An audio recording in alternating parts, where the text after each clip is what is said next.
여러분 지금 저 YTN 라디오 황보선의 출발새 아침 듣고 계신데요. 김경진 전 의원과 김연아 국민의힘 비상대책위원과 함께하고 있습니다. 토론 도시다가 의견 생기면요. 우물정 샵 0945번 50원의 유료 문자로 보내주시면 됩니다. 여러분이 보내주신 문자 몇 개 먼저 살펴보겠습니다. 15254님이 보내주신 문자를 보면요. 자, 수사지휘권에 대해서 3건 중 2건이 추미애 법무부 장관 체제에서 이루어져서 신중하지 못했다는 지적도 나오는데 지휘권을 행사할 사안이 생기면 횟수 문제가 아닙니다라고 하셨고요. 8736님은 검찰총장 등 각 지역 검사장은 정당 추천 없는 국민 직선제를 해야 합니다. 그래야 검찰이 국민만 바라보게 됩니다. 이렇게 의견 주셨습니다. 혹시 이 의견 관련해서 혹시 어떻게 제가 보십니까? 먼저 좀 드리자면 네. 수사권 지휘 발동 제한이 없을 수도 있습니다. 근데 저는 네. 이런 생각이 들었어요. 예. 이렇게 수사권 지휘를 여러 개로 남발할 정도면 네. 검찰총장을 바꿔야 되는 거 아니에요? 검찰총장을 그대로 놔둔 상태에서 네. 수사권 지휘를 하는 것은 저는 검찰총장도 무력하게 만들고 네. 법무부와 검찰 간의 관계도 애매해지고 공정한 수사도 될 수 없다고 생각이 됩니다. 그래서 이제 제가 말씀드리는 건 이 네. 정도 남발할 정도면 아예 그냥 검찰총장을 바꿔라. 네. 그렇지 않고 하는 것은 이게 순수한 수사권 지휘 발동이 아니다라고 말씀을 드리고 싶었던 겁니다. 네. 네.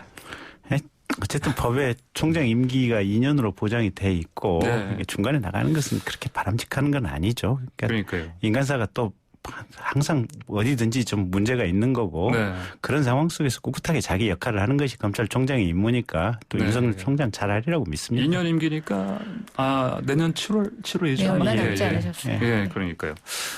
자, 그러면 참 아까 저희가 오프닝에서 말씀드렸는데 내일 또 대검 국감이 있습니다. 네. 또 그 현장에서 이번에 또 발언에 대해서 당연히 어떤 사실은 어떤 폭탄 발언이 나올 수도 있고요. 예. 얼마든지 그렇지 않습니까? 예. 그러니까 제가 아는 인간 윤석열은 네. 머릿속에 생각을 왜곡시키거나 이럴 아니거든요. 자기 네. 생각 있는 그대로 답변하시는 분이기 때문에 네.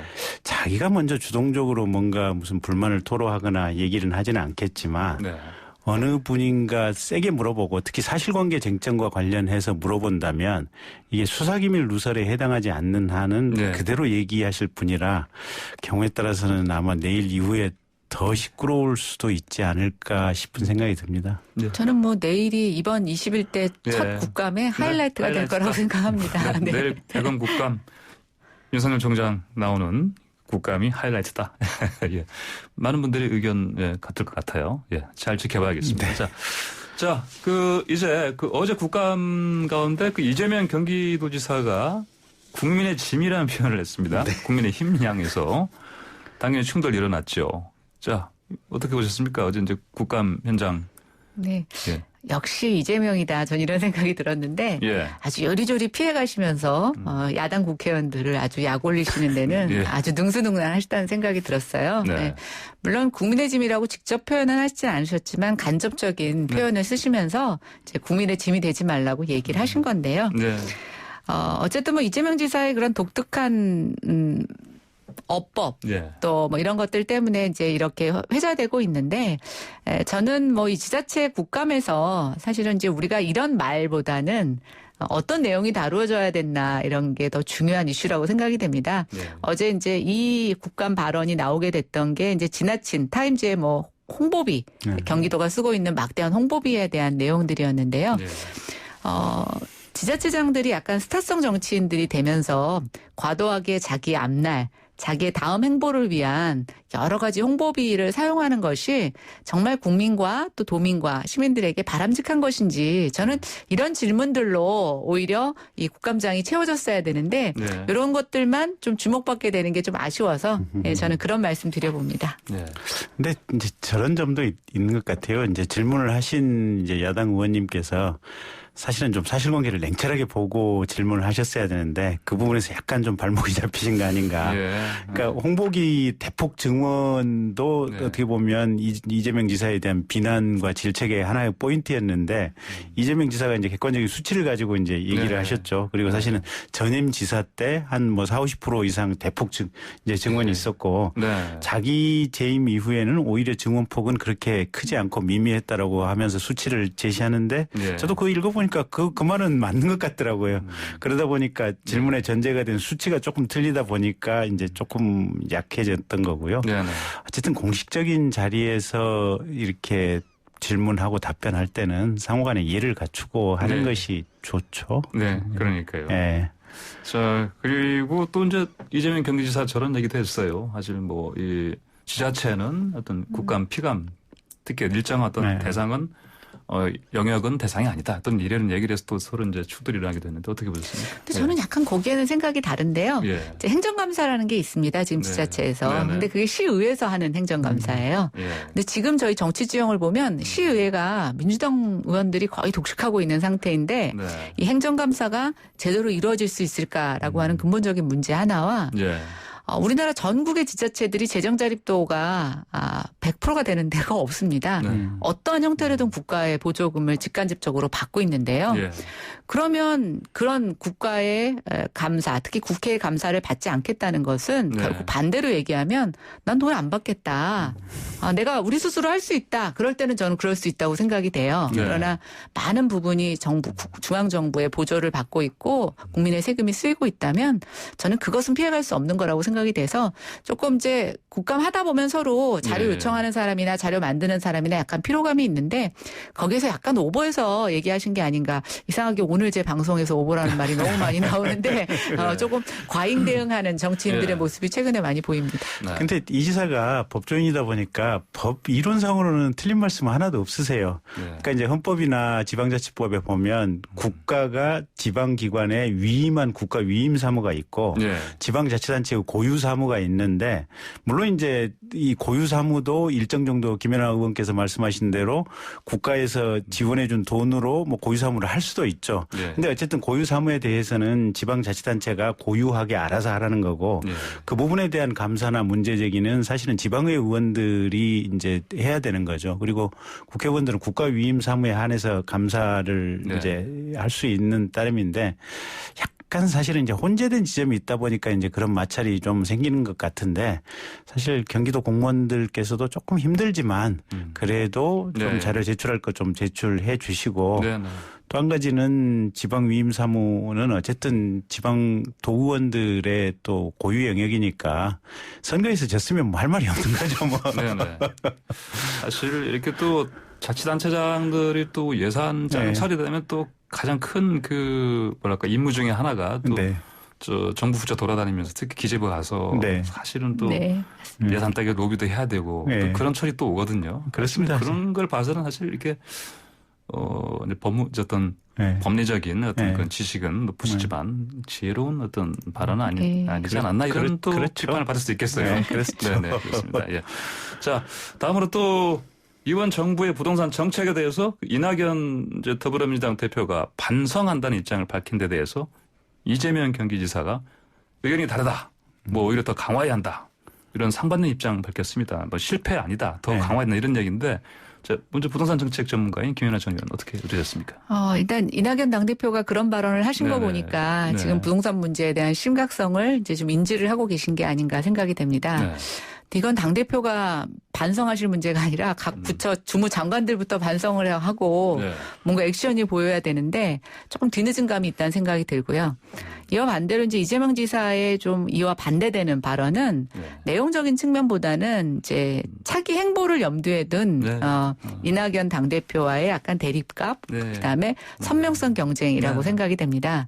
근데 어쨌든 어제도 많은 뉴스를 듣고 또 많은 분들이 저한테 연락을 주셨는데 그럼 이낙연 당대표가 뭘 어떻게 하겠다는 거야? 네. 규제를 풀겠다는 거야? 뭐 이렇게 하는데 사실 그 내용은 아직도 네. 아무것도 드러난 게 없습니다. 그래서 뭐 이낙연 당대표의 약간 장점이자 단점이죠. 이렇게 모든 게 좋은 거다라고 얘기하는 게 뭐 장점일 수도 있고 단점일 수도 있는데 네.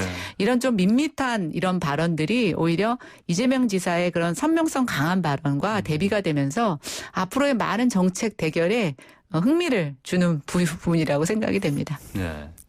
부동산 어떤 문제 자체보다는 사실은 말씀하신 것처럼 이재명 지사가 또 전략적으로 네. 선명성 강화하기 위해서 이렇게 좀 강한 발언을 했다 이렇게 보시는 거네요. 네, 저는 일단은. 그렇습니다. 네, 예. 근데 예. 그 어쨌든 제가 봐도 이 집값을 잡기 위해서 그러니까 서울의 부동산 가격 상승을 잡기 위해서 쓸 수 있는 정책을 다 쓰는 와중에 네. 사실은 그 와중에 이제 임대차 이 세입자 보호를 위한 법제까지 동시에 이게 다발적으로 진행이 되다 보니까 네. 지금 가령 민주당이 기구를 출범시켰다 하더라도 그러면 선택할 수 있는 정책이 뭐가 있을까? 기존의 정책과 배치되지 않으면서 네. 거의 불가능에 가까운 것이 아닌가 지금 그런 생각은 드는데 중요한 건 그런 것 같아요. 지도자라고 하는 것은 그 행동을 가지고 그 사람의 마음과 어떤 씀씀이를 보는데 어쨌든 이게 현재 국민들이 특히 전셋집을 구하고 있는 국민들이 여러 가지 고통을 겪고 있는 이런 상황들이고 또 집주인들은 집주인대로 새로운 제도 변화의 그 중간 이 완충기에서 여러 가지 혼란을 겪고 있는 건 사실이거든요. 네. 그래서 그 부분에 대해서 좀 마음을 쓰고 잘 살펴보겠다. 현실적으로 할 수 있는 일이 제가 볼 때는 쉽지는 않은 것 같아요. 네. 근데 그렇다고 하더라도 그런 기구를 만들고 거기에 마음을 쓰겠다고 하는 그런 마음 씀씀이는 참으로 저는 잘하신 일이다라는 생각이 들고요. 이제 그런 것 같아요. 이재명 지사는 국민들이 그분을 좋아하시는 분은 시원하고 네. 방향성이 있고 이제 이런 걸 좋아하는 거고 이낙연 대표를 좋아하시는 분들은 신중하고 네. 이것저것 꼼꼼히 좀 따져보고 그다음에 현재 있는 현상 속에서나마 내가 반성할 것 반성하고 고칠 것 뭐가 있는지 둘러보고 네. 이런 두 가지 차이점이 있어서 어느 것을 더 선호하느냐에 따라서 이제 두 분의 선호도가 갈리는 것 같은데 물론 이제 앞으로 야당 쪽에 뭐 대선 주자가 또 누군가는 등장해서 나오겠지만 여당 내에서 가령 두 분 간의 경쟁을 가지고 본다면 네. 국민들이 보기에 대한민국이 앞으로도 또 격변의 시간을 거치면서 뭔가 깨부시고 새롭게 나아가야 될 지점들이 확실히 많이 있다라고 하는 것이 시대의 어떤 정신이고 시대의 흐름이라면 네. 이재명 지사가 선택받을 가능성이 크고 네. 지금 우리가 정말 폭풍을 뚫고 여기까지 개혁을 하고 대한민국이 왔으면 이제는 조금 정밀하게 이것저것 좀 안착시키고 사람들 마음을 조금 편안하게 하면서 조정을 해서 네. 새로운 시기를 도약하기 위한 기반을 만드는 그런 시간이 필요하다 그러면 그렇게 국민들이 판단한다면 이낙연 대표가 선택받을 가능성이 크고 네. 그래서 국민들의 마음이 어디로 갈 건지는 저도 궁금하긴 해요 보면. 네. 네. 그렇군요. 자. 지금 다음 질문 좀 드리기 전에 갑자기 지금 또 문제 하나 들어온 게 있습니다. 이거 읽어달라고 PD가 얘기하는데. 자, 7681님께서 보내주신 메시지인데 김경진 전 의원을 법무장관으로 자, 김연아 전 의원을 국토부 장관으로 추천합니다. 이게 예. 가끔 가다가 나오는 얘기 중에 하나가 네. 뭐라 그러나 이게 전체를 다 화합하는 이런 이제 내각이 필요하다 네. 이런 얘기 하는데 사실 지금 그 말 속에 대한민국의 시스템이 지금 대통령이 되면 그 대통령이 속한 정파가 모든 것을 다 가져가니까 네. 네. 반대쪽에 있는 정파는 어떻게든지 대통령직을 찾아오기 위해서 반대를 위한 반대를 하는 경우들이 지금 수없이 많은 대한민국의 정치 역사거든요. 네. 그러다 보니까 이게 의원 내각제 얘기가 나오고 의원 집정부제 얘기가 나오고 하는 것들이 그런 어떤 권력의 통합을 모색하면 반대를 위한 반대는 없어지고 목소리 적게 신중하게 그러면서 진짜 토의를 위한 실질적인 토의가 가능해진 세상이 오지 않겠느냐. 그런 염원이 담겨 있는데 아마 문자 메시지 주신 분도 뭐 네. 김경진이나 김연아를 좋아해서기라기보다도 그런 뭐 염원이 사실상 지금 네. 정치인들이 장관을 겸임하고 있는 경우가 많죠. 저희 뭐 의원 내각제적 요사가 굉장히 많다고 보여집니다. 네. 근데 이제 저는 아까 김경진 의원님이 이재명 지사와 이낙연 당대표에 대한 두 선호도 국민들의 마음을 읽어주셨는데 저는 또 그 얘기를 들으면서 제가 국민의 입장에서 말씀드리자면 이제 제발 좀 정치꾼 같은 정치인 말고 어떤 우리나라의 문제를 잘 해결할 수 있는 전문적인 능력을 갖고 있는 또 이 문제를 해결할 수 있는 그런 정치인, 그런 장관이 필요하겠다라고 국민들은 염원할 것 같습니다. 네, 그런 염원을 보면은 김경진 전 의원, 김연아 전 의원 적임자로 보인다는 의견이 만만치 않은 것 같습니다. 오늘 말씀 잘 들었습니다. 감사합니다. 네, 감사합니다. 네, 센터는 김경진 전 의원, 김연아 전 의원이었습니다.